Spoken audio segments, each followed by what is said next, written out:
Good morning दोस्तों, मैं अपने चैनल एग्ज़ाम कुंड में आपका स्वागत करता हूं। और आज हम बात करेंगे स्टैटिक जीके के मोस्ट इम्पॉर्टेंट क्वेश्चंस के बारे में डिस्कस करेंगे और जानेंगे कि जो क्वेश्चंस हैं किस किस एग्ज़ाम में आ सकते हैं, कितनी इम्पोर्टेंट है। ठीक है। और आज 2 अक्टूबर है, गांधी जयंती की आप सभी को हार्दिक शुभकामनाएँ। ठीक है। आज ही के दिन गांधी जी का जन्म हुआ था। और चलिए हम शुरुआत करते हैं टॉपिक के बारे में। और आप सभी लोगों से एक रिक्वेस्ट करूंगा, माफ़ी चाहूँगा कि मैंने 1 वीक तक यहाँ पे क्लास नहीं ले पाए, कंटिन्यू नहीं कर पाया। लेकिन कल से जो क्लास है लगभग हिंदी हो गई। ठीक है। हिंदी के जो टॉपिक्स हमको समझने हैं, हिंदी हो गई, रीजनिंग हो गई, मैथ हो गया, तो ये जो तीनों क्लासें हैं, ठीक है, कल से चलेंगी। और प्लस जीके जीएस तो चल ही रही है। ठीक है। तो ये और साइंस हो गया, तो ये सब क्लासेस चलेंगी। लेकिन जो और मैंने हिंदी बताई, रीजनिंग बताई, साइंस बताई, सॉरी हिंदी, रीजनिंग और मैथ, ये क्लास वीडियो क्लास रहेंगी। ठीक है। तो आप उस पर समझ सकते हैं। तो कल से आई थिंक कंटिन्यू हो जाए वो क्लास। कैसी लगी क्लास मुझे जरूर करके बताइएगा कमेंट करके आप लोग। शुरुआत करते हैं 28 नंबर क्वेश्चन से। और 1 वीक के लिए मैंने छुट्टी ली, इसके लिए बहुत ही माफ़ी चाहूँगा। कुछ बहुत ही ज़रूरी काम था इसलिए मुझे छुट्टी लेनी पड़ी। ठीक है। तो 28 नंबर क्वेश्चन है कि उत्तर प्रदेश को महिलाओं से संबंधित पहली पत्रिका 1857 प्रकाशित करने का श्रेय जाता है, जिसके संपादक भारतेंदु हरिश्चंद्र थे। बहुत ही बेहतरीन और इम्पोर्टेंट क्वेश्चन है 28 नंबर। ठीक है। तो अगर हम बात करें 28 नंबर क्वेश्चन की, तो उत्तर प्रदेश राज्य सरकार में जो महिला संबंधित पहली बाल पत्रिका थी, वर्ष 1874 में इसका जो श्रेय गया था वो कैसे गया था? भारतेंदु हरिश्चंद्र को। ठीक है। लेकिन अगर हम बात कर लें कि किसके रिलेटेड था, ठीक है, तो ये किसके रिलेटेड था? बाल बोधनी की। ठीक है। बाल बोधनी की सन 1874 में। ठीक है। 1874 में क्या हुआ था कि जो हरिश्चंद्र जी थे, ठीक है, हरिश्चंद्र जी ने इस पत्रिका का संपादक किया। और उसके बाद क्या हुआ कि भारतेंदु हरिश्चंद्र ने इन लोगों इसका संपादक किया और चंद्रिका एवं कविवचन सुधा जैसी अन्य पत्रिकाओं का भी उन्होंने संपादन किया था। ठीक है। क्या था? चंद्रिका और काव्य बोधनी। ठीक है। इसके अलावा ये जो चंद्रिका और काव्य बोधनी का भी संपादक हुआ था, लेकिन पहले जो बाल बोधनी का 1874 में किया गया था। ठीक है। तो आप याद रखेंगे बाल बोधनी।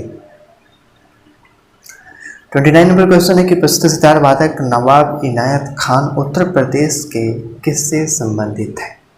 ठीक है। बहुत ही इंपॉर्टेंट क्वेश्चन। अगर हम बात कर लें प्रसिद्ध सितार वादक नवाब इनायत खान का जो जन्म हुआ था वो हुआ था 1894 में। ठीक है।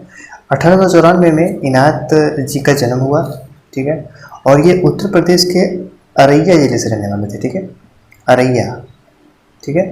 अररिया जिले के रहने वाले थे। और अगर बात कर लें इनके परिवार संबंधित, तो इमारत अली जो उनका घराना था वो इटावा घराना उत्तर प्रदेश सरकार के लोकप्रिय संगीत घराना माना जाता था। ठीक है। कौन सा घराना था?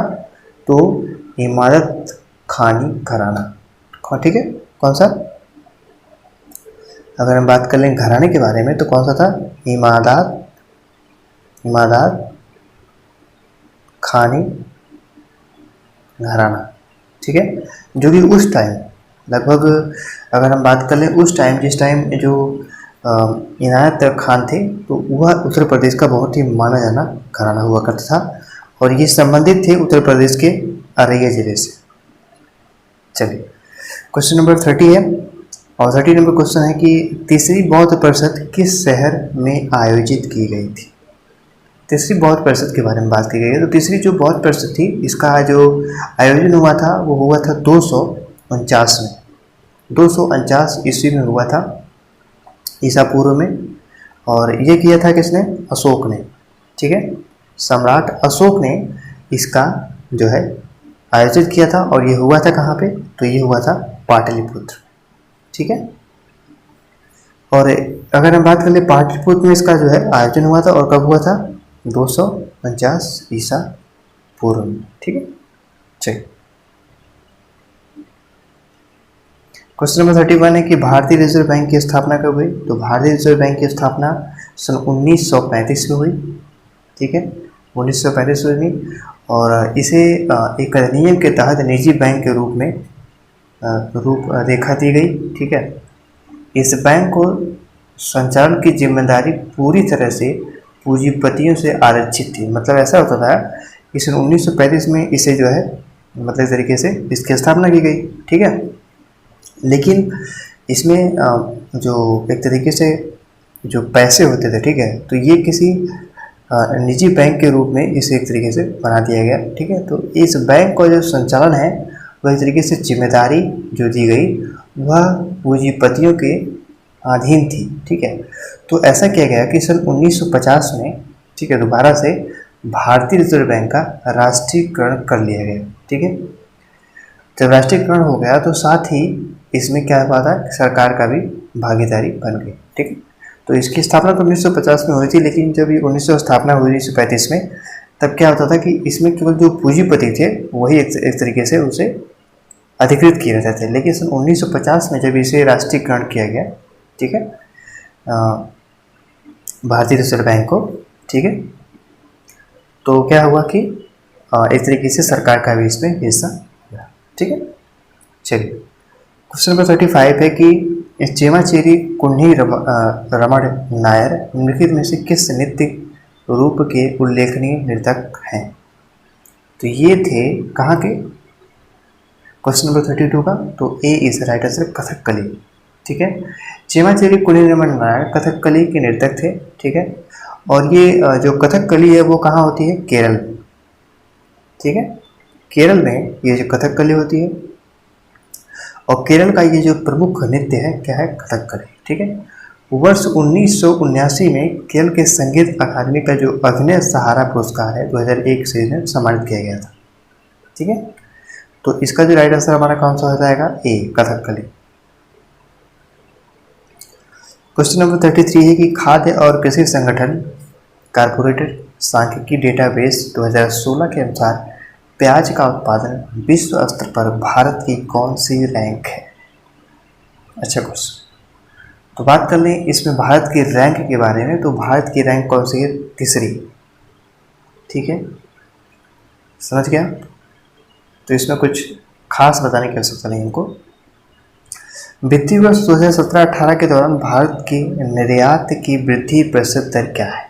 अच्छा क्वेश्चन है, देखिए 17-18 का भी क्वेश्चन पूछ लेता है, तो 9.8 जो है इसकी वृद्धि दर है। ठीक है, नेक्स्ट क्वेश्चन चलते हैं, देखते हैं। क्वेश्चन नंबर नेक्स्ट है कि भारत के संविधान का निम्नलिखित में से कौन सा भाग नागरिकता से संबंधित है? अच्छा क्वेश्चन है, तो भारत का जो संविधान है भाग 2, ठीक है, भाग 2 जो है वह किससे संबंधित है?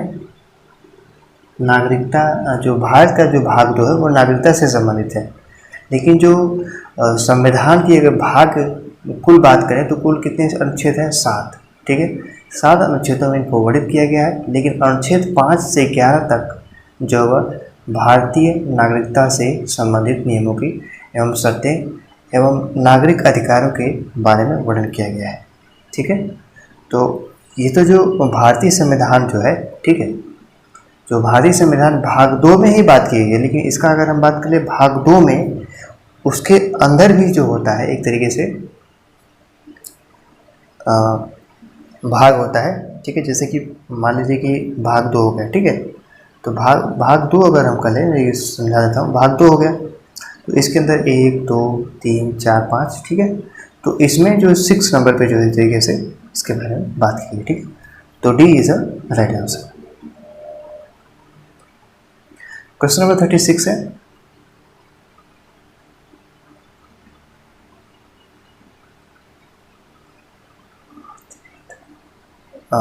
एक सेकेंड, ये जो क्वेश्चन है इसका राइट आंसर यही होगा, भाग 2। ठीक है, चलिए। क्वेश्चन नंबर 36 है कि भारत के संविधान के अनुच्छेद 24 के तहत, ठीक है, अभी क्या है कि अनुच्छेद में थोड़ा सा कन्फ्यूज़न हो जाता है। ठीक है, इसलिए मैं थोड़ा सा उसमें कंफ्यूज हो गया और उसको लगा दिया, लेकिन मैंने आपको सही आंसर बता दिया। भाग 2 में जो है वह नागरिकता के बारे में बताया गया है, ठीक है, नागरिकता से संबंधित है। 36 के बारे में बात करें तो अनुच्छेद 24 जो है उसके तहत क्या होता है कि 14 साल से इस तरीके से 14 वर्ष से कम आयु के बच्चों को कारखाने में कार्य करने की अनुमति नहीं होती, ठीक है। तो A is a right answer. Question number 37 है कि भारत के संविधान का निम्नलिखित में से कौन सा अनुच्छेद राष्ट्रपति के चुनाव से प्रक्रिया से संबंधित है? बहुत ही अच्छा क्वेश्चन है। तो जो 67 है, आर्टिकल 67, यह राष्ट्रपति के चुनाव से क्या है वह संबंधित नहीं है, ठीक है। ना ही ये सही है ना ही ये, और सही आंसर आपका कौन सा हो जाएगा? 37 का बी, ठीक है। आर्टिकल 55 जो है वह राष्ट्रपति के चुनाव से संबंधित है, ठीक है। तो B is a right answer. Question number 38 और आखिरी कि निम्नलिखित में से कौन सा भारत में पहली लोकसभा के उपसभापति थे? इस क्वेश्चन का आंसर आपको कमेंट बॉक्स में देना है। ये क्वेश्चन रहेगा टेस्ट, ठीक है। क्लास कैसी लगी मुझे कमेंट के जरूर बताइएगा। आज क्लास थोड़ी छोटी थी, समझ रहा हूँ, ठीक है। कल से क्लास अपने हिसाब से चलेगी, 15-15 मिनट, 15-15 मिनट सारी क्लासें रहेंगी, ठीक है। और क्लास कैसी लगी मुझे कमेंट में जरूर बताइएगा, और यदि अच्छी लगी हो तो लाइक करिएगा, शेयर करिएगा, सब्सक्राइब